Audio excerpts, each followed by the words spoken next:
Brought to you by TechnoSpark 20 series smartphones. I'm superhuman. ED का कहना है कि 100 करोड़ रुपए अरविंद केजरीवाल यानी इस पूरे मामले में रिश्वत के तौर पर दिए गए।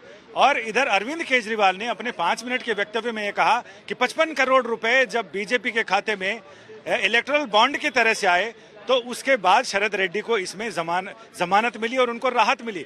हमारे साथ आम आदमी पार्टी के नेता भी हैं और वकील भी हैं, संजीव नस्यार जी, अरविंद केजरीवाल का ये बयान अदालत में, वो इस मामले उसको राजनीतिक बयान कहा जा रहा है, तो इस कानूनी प्रक्रिया में उसकी क्या भूमिका रहेगी उस बयान? देखिए, ये राजनीतिक बयान इसलिए नहीं है कि कोर्ट की परमिशन से कोर्ट के सामने अपनी बातें रखी हैं कि ईडी की कस्टडी में पिछले 6 दिन से अरविंद जी थे और 6 दिन के अंदर ईडी ने किस तरीके से इन्वेस्टिगेशन आगे बढ़ाई है। 2 साल पहले जब ये सो कॉल्ड एफआईआर लॉन्च हुई थी, इसकी इन्वेस्टिगेशन में जिन लोगों को भी पकड़ते ही ये सबसे मेन एक्यूज बताते हैं उसको। मेन एक्यूज की बार बार स्टेटमेंट लेते हैं। स्टेटमेंट तब तक ली जाती है अगर एक एक्यूज की 4-5 स्टेटमेंट ली गई, 4 स्टेटमेंट गायब कर दी गई, क्योंकि 4 स्टेटमेंट में वो बार बार उन्होंने कहा कि अरविंद केजरीवाल जी या मनीष सिसोदिया जी से हम नहीं मिले, उनको गायब कर देते हैं। वो चीज कोर्ट के सामने रखी। इसी तरीके से शरद रेड्डी के बारे में ये कहा अरविंद जी ने कि शरद रेड्डी की 9 स्टेटमेंट ली गई, 8 स्टेटमेंट गायब कर देती है ईडी और 9वीं स्टेटमेंट जिसमें अरविंद केजरीवाल जी का नाम लिया है उसको कोर्ट के सामने रखते हैं।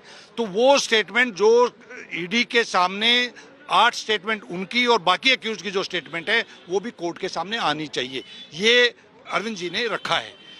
अब ये कहा जा रहा है कि सीबीआई भी इस तैयारी में है कि वो भी इस मामले में कूदे और वो भी आगे रिमांड के सिलसिले को आगे। देखिए, इसका सारा जो डायरेक्शन है वो भारतीय जनता पार्टी के ऑफिस से, हेडक्वार्टर से चलता है। सीबीआई को क्या करना है, ईडी को क्या करना है, ईडी ने उन डॉक्यूमेंट्स को, आप और हम इतने सालों से देखते हैं, आप लीगल कवर करते हैं, मैं इतने 36 साल से लॉयर हूं, अगर कोई स्टेटमेंट दी जाती है तो वो स्टेटमेंट पक्ष में हो या विपक्ष में, वो कोर्ट के सामने रखी जाती है।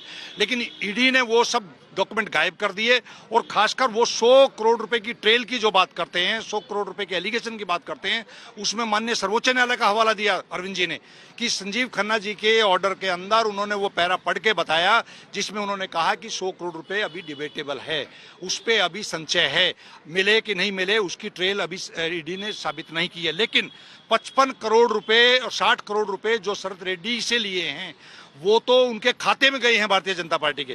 तो भारतीय जनता पार्टी को ईडी क्यों नहीं पूछ रही, भारतीय जनता पार्टी के नेता के खिलाफ क्यों कार्रवाई नहीं हो रही?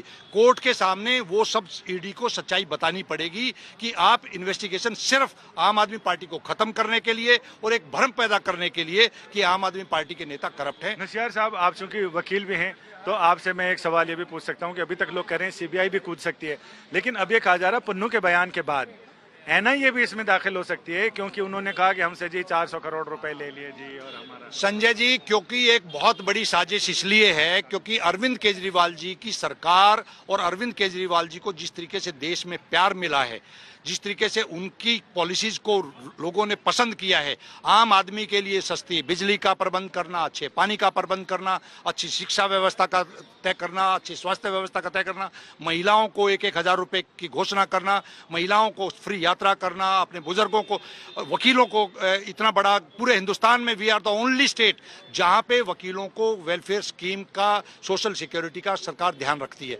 तो ऐसी स्कीम्स के बाद क्योंकि अरविंद केजरीवाल जी को नहीं हरा पा रहे थे, इसलिए एक साजिश के तहत ये इस देश के अंदर जितनी भी एजेंसीज हैं वो सारी भारतीय जनता पार्टी ने अरविंद केजरीवाल जी के पीछे लगा दी हैं। लेकिन अरविंद केजरीवाल जी लोह पुरुष हैं, वो इनसे टूटने वाले नहीं हैं। आम आदमी पार्टी का एक-एक नेता, एक-एक कार्यकर्ता पूरी ताकत से भारतीय जनता पार्टी की जाति के खिलाफ लड़ रहा है और 2024 में ही मोदी जी का बिस्तरा बनना तय है। इस पूरे कानूनी पचड़े में समाधान की यानी राहत की उम्मीद कब तक कर रहे हैं? देखिए, हम लोगों को न्यायालयों से बहुत भारी उम्मीद है, क्योंकि न्यायालय अगर न्याय नहीं करेंगे, न्यायालय से न्याय नहीं मिलेगा तो आम आदमी कहां जाएगा। तो इसलिए हमारे को पूरा देश के न्यायालयों पर भरोसा है। देर हो सकती है लेकिन सत्य हमेशा जीत के निकलेगा और ये जो प्रताड़ित कर रहे हैं अभी तक, इनकी प्रताड़ना का जवाब देश की जनता देगी, दिल्ली की जनता देगी और बहुत जल्दी देगी। यानी नस्यार जी का कहना है कि न्याय की दुनिया में देर तो है लेकिन अंधेर नहीं, लेकिन ये देर शब्द अपने आप में बहुत बड़ा रहस्य उत्पन्न करता है कि देर आखिर कब तक देर। और सबेर तो कब होगी सबेर।